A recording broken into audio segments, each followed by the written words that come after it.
కొంతకాలంగా మూర్ఛ వ్యాధితో బాధపడుతూ అల్లోపతి వైద్యం తీసుకుంటున్న యాదలక్ష్మి అనే మహిళ వరంగల్కి చెందిన కవిత తానిచ్చే మందు 15 రోజులు వాడితే జీవితాంతం వ్యాధి దరిచేరదని నమ్మబలికి 3000 దండుకుంది. నమ్మిన బాధితురాలు యాదలక్ష్మి 2-3 రోజులు ఈ మందు వాడిన తర్వాత వికటించడంతో అపస్మార స్థితిలోకి వెళ్లింది. డాక్టర్లు లివర్, కిడ్నీ దెబ్బతిన్నాయని తెలిపారు.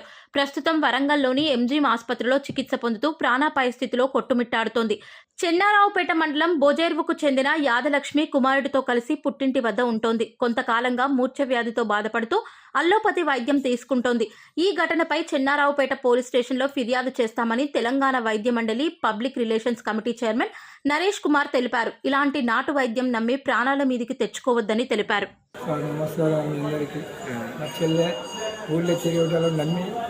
నాడు మందులు తీసుకొని 3000 రూపాయలు తీసుకొని నష్టపోయింది.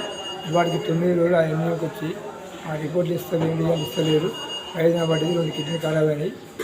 మీకు అందరికీ నమస్కారం. మా చెల్లెకి న్యాయం జరగాలని కోరుతున్నాను.